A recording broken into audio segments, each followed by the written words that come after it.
నమస్కారం మాస్టర్. నమస్కారం. మీరు ఎవరు? మేము సార్ మీ ఓల్డ్ స్టూడెంట్స్. నేను అశోక్, ఇది జూలీ. ఓహో మీరా, బాగున్నారా? బాగున్నాం సార్. నమస్కారం. ఇందులో అంత నవ్వడానికి ఏముందమ్మా? చెప్తాను. మీరు పెళ్ళికొడుకు ఫ్రెండ్స్ అండి? అవునండి. పెళ్లి కూతురు తండ్రి కూడా మాకు తెలుసండి. మేము చిన్నప్పుడు ఆయన దగ్గరే చదువుకున్నాం. చాలా మంచి మనిషి. ఆయన మనసుకు తగ్గట్టే మంచి భార్య దొరికింది. ఆయన భార్యని మీరెప్పుడు చూసారండి? ఇప్పుడే డైనింగ్ హాల్లో.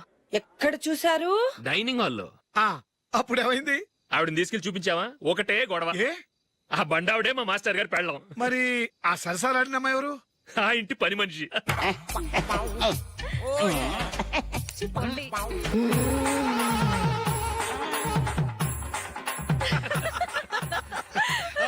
తర్వాత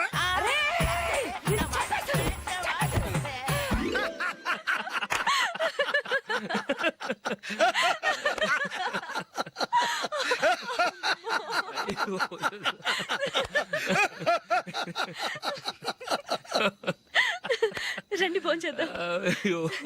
రండి నాన్న. నాన్నా మాటలేట్రా, నీకు ఇంట్లో ఉండే అర్హత పోయింది. ఈ క్షణం ఇంట్లోంచి పోరా.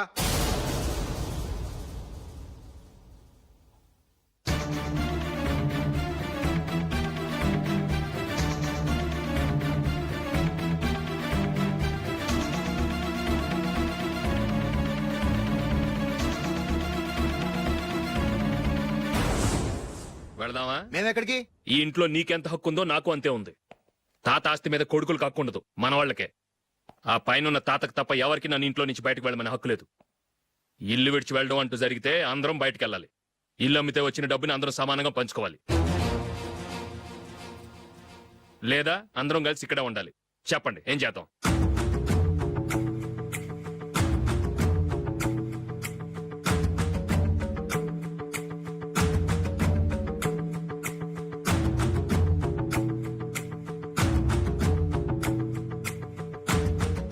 ఇక్కడే ఆడో మనం.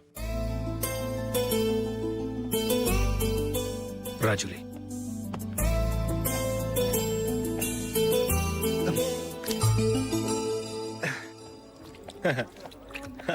Your bill sir.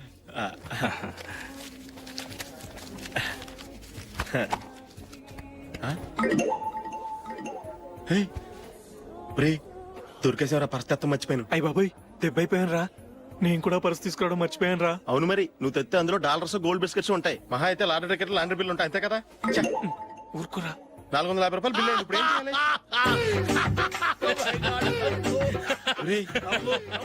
అక్కడికి ఐడియా రా. ఉన్నానండి. నమస్తే సార్. సారీ సార్, ఆ రోజు జరిగింది మీరు ఇంకా మర్చిపోలేదు అనుకుంటాను. నేను తప్పు చేసి మిమ్మల్ని ఇరికించాను సార్. దానికి నేను చాలా ఫీల్ అవుతున్నాను సార్. సార్, ఆ రోజు నేను చేసిన తప్పుకి శిక్షగా ఈ రోజు మీ బిల్ నేను పే చేస్తాను సార్. నా బిల్లు పే చేయడానికి నువ్వెవడివి? అమ్ము, నీతో మాట్లాడితేనే డేంజర్. ఏంటి సార్ ఇది? తప్పులు చేయడం మానవ సహజం. తప్పు ఒప్పుకున్నప్పుడు మనసుని ఏ మనిషి అయినా క్షమించాలి సార్. నన్ను క్షమించండి సార్. మీ బిల్ నన్ను పే చేయనివ్వండి సార్, ప్లీజ్ సార్. వద్దు బాబు, వద్దు. నేనే ముష్టోడు కాదు, నా దగ్గర డబ్బులున్నాయి. నా బిల్లు నేనే ఇచ్చుకుంటాను. ఒకవేళ డబ్బులు లేకపోతే ఇదే హోటల్లో పిండి రుబ్బుకుంటాను గానీ నీ దగ్గర మాత్రం పైసా తీసుకోను. వెళ్ళు వెళ్ళు. సారీ సార్, నేను వస్తాను సార్. పదరా, మనసున్న మనుషులే లేరు. దొంగ వెతవు. ఇలాంటి వాళ్ళని నమ్మకూడదు. బిల్లు ఇచ్చినట్టు ఇచ్చి ఏదో తిరకాసు పెట్టి మోసం చేస్తారు. ఇలాంటి సమయంలోనే మనం చాలా తెలివిగా వ్యవహరించాలి, తెలిసిందా? సార్, ఏంటి? బిల్ నేను పే చేస్తున్నాను. వద్దు, నేను పే చేస్తాను, నువ్వు వెళ్ళు. ఓకే, బిల్ ఆయన ఇస్తారంటండి. ఓకే, ఇస్తానండి. వీడు వస్తాడని తెలిస్తే ఇంకో బిర్యానీ తినేవాని కదరా. నేను ఇంటికి పాస్లెట్కి వెళ్ళి ఉన్నా. పెద్ద పెద్ద మునగాళ్ళం చూసాం. ఏంటే ఇది? 2 ఫుడ్ సలాడ్లు తిన్నాము, 500 రూపాయలు బిల్లా? మీ బిల్లు 50 రూపీసే సార్. పక్క టేబుల్ బిల్లు కూడా మీరే ఇస్తున్నారు కదా, రెండు కలిపి 500 రూపీస్.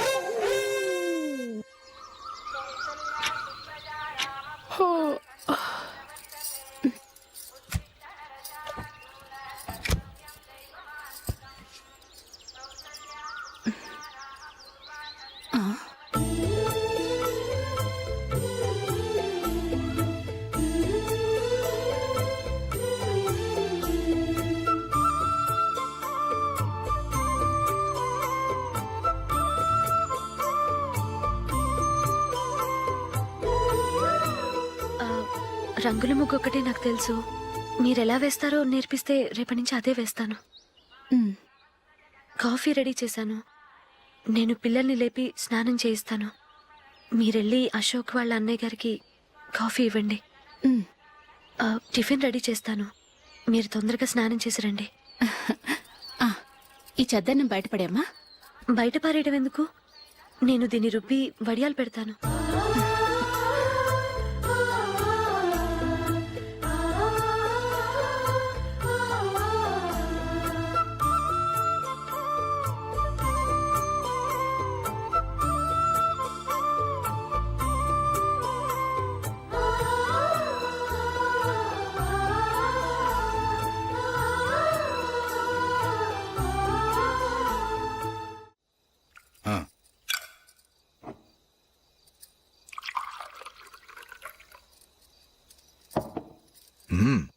ఈ రోజు వంటలు కాస్త బాగున్నట్టున్నాయి. ఇవన్నీ ఆ జూలీ చేసిందండి. ఒరే పెద్దోడా, రోజు మనం చద్దనాన్ని వేస్ట్ గా బయట పారేసేవాళ్ళం కదా, ఆ పిల్ల దాన్ని రుబ్బి పిండొడియాలు పెట్టింది. మమ్మీ ఇది అర్థం కావట్లేదు, కొంచెం చెప్పువా. నేనేమన్నా ఖాళీగా ఉన్నానా? వడ్డిస్తున్నాను కదా, తర్వాత రా. ఏది ఆ ఒడియాలు ఇలా ఇవ్వు.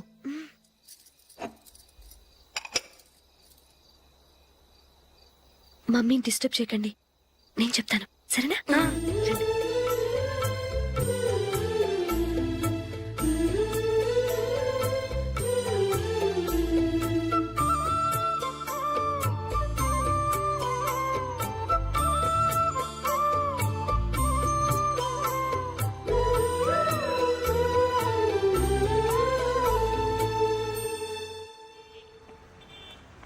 ఎందుకు జూలీ మీ నాన్నగారు ఇన్సూరెన్స్ డబ్బుతో ఈ కెమెరా కొంటాం? క్రికెట్ టీంలో సెలెక్ట్ అయ్యే వరకు నీకు ఇదే ఉద్యోగం. టీంలో సెలెక్ట్ అయ్యాక లక్షలు లక్షలు సంపాదిస్తావు కదా, అప్పుడు నా డబ్బులు నాకు ఇచ్చే. ఓకే? ఓకే. స్కూల్ కి టైం అయింది, వస్తాను.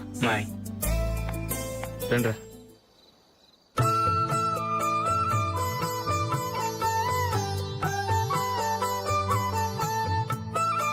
కాఫీ తీసుకోండి. కాదు, నేను చెప్పిందే కరెక్ట్. నేను చెప్పిందే కరెక్ట్. మీ ఇద్దరు కాదు, నేను చెప్పిందే కరెక్ట్. దేని గురించి పిన్ని గారు మీ ఆర్గ్యుమెంట్? ఏమీ లేదు హేమ. సీతారాములు తొలి దీపావళి ఎక్కడ జరుపుకుంటారంటుంది విశాలాక్షి. ఒక్క సీతారాములేంటి, పెళ్లైన వాళ్ళు ఎవరైనా తొలి దీపావళి అమ్మాయి వాళ్ళ ఇంట్లోనే జరుపుకుంటారు. వాళ్ళని బట్టి చూస్తే వీళ్ళ దీపావళి కూడా మిథిల్లోనే జరుగుంటుందంటున్నాను నేను. తప్పు అంటుంది శశికళ. తప్పుగాక మరేంటి, మిదిల్లో ఎలా జరుపుకుంటారు? పెళ్ళవగానే వాళ్ళు అడవికి వెళ్లేదా? తొలి దీపావళి అక్కడే జరుపుకొని ఉంటారు. ఆ కారడవుల్లో దీపావళి ఎలా జరుపుకుంటారు? 14 సంవత్సరాలు వనవాసం ముగిశాక అయోధ్యకు వచ్చి అప్పుడు జరుపుకుని ఉంటారు. మీ ఇద్దరు చెప్పింది తప్పు, నేను చెప్పిందే కరెక్ట్. కాదు, మీ ఇద్దరు చెప్పిందే తప్పు, నేను చెప్పిందే కరెక్ట్. నేను చెప్పిందే కరెక్ట్. కాదు, నేను చెప్పిందే కరెక్ట్. ఒక్క నిమిషం, నేను చెప్పనా? ఆచారం అనుష్ఠానం అన్ని తెలిసిన మేమే తెలియ కొట్టుకుంటున్నాం. క్రిస్టియన్ పిల్లవి, నీకెలా తెలుస్తుంది? ఏదో నాకు తెలిసింది చెప్తాను, తప్పైతే క్షమించండి. సరే చెప్పు. ఆంటీ, రామావతారం తర్వాత కదా కృష్ణావతారం. కృష్ణావతారంలో నరకాసురుడు చచ్చిపోయిన ఆనందంలో దీపావళి చేసుకుంటారు. దీన్ని బట్టి చూస్తే రామావతారంలో అసలు దీపావళే లేదు. అలాంటప్పుడు వాళ్ళు తొలి దీపావళి ఎలా చేసుకునుంటారు?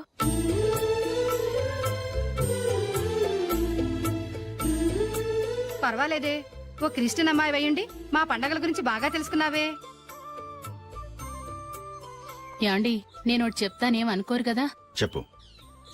ఏం లేదు, జూలీ వచ్చిన దగ్గర నుంచి నాకు చాలా హెల్ప్ఫుల్ గా ఉంటుంది. పిల్లల్ని ఇంటిని కూడా చక్కగా చూసుకుంటుంది. మీ తమ్ముడికి కూడా జూలీ అంటే ఇష్టం కదా. వాళ్ళిద్దరికీ పెళ్లి చేస్తే ఎలా ఉంటుందంటారు? నేను అదే అనుకుంటున్నాను. ఊళ్ళో అందరూ వీళ్ళ గురించి ఏదేదో వాగుతున్నారు. వీళ్ళకి ముడి పెడితే తప్ప వాళ్ళ నోళ్ళు మూతపడవు. మీరేమంటారు నాన్న? ఇది మనం అనుకోవాల్సింది కాదురా, మీ తమ్ముడు జూలియా డిసైడ్ చేయాలి. వాళ్ళనే అడుగుదాం. మీరు మమ్మల్ని తప్పుగా అర్థం చేసుకున్నారు. చిన్నప్పటి నుంచి మేమిద్దరం ఒకటిగా పెరిగాం. అందుకని ఒకటిగా పెరిగిన వాళ్ళు ఒకటవ్వాలనుకోవడంలో అర్థం లేదు. మాకెప్పుడు అలాంటి ఉద్దేశం లేదు. ఈ రోజు వరకు మేమిద్దరం మంచి ఫ్రెండ్స్ అంతే. అంతకు మించి మా ఇద్దరి మధ్య ఎలాంటి తప్పుడు అభిప్రాయాలు లేవు. ఎరా, ఫ్రెండ్స్ గా తిరిగిన వాళ్ళు పెళ్లి చేసుకోకూడదా? పెళ్ళైన తర్వాత భార్యాభర్తలు స్నేహితులుగా ఉండొచ్చు. కానీ స్నేహం ముసుగులో ఆడా మగ భార్యాభర్తలుగా మారాలనుకుంటే అది ఫ్రెండ్షిప్ ని అవమానించినట్టు.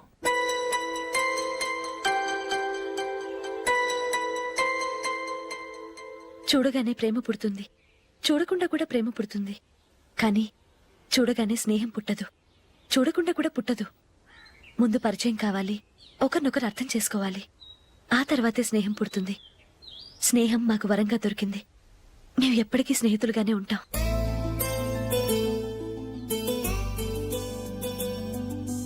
మిమ్మల్ని చూస్తుంటే చాలా గర్వంగా ఉంది.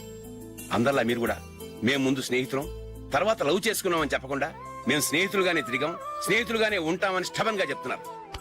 హ్యాట్స్ ఆఫ్ రా, హ్యాట్స్ ఆఫ్.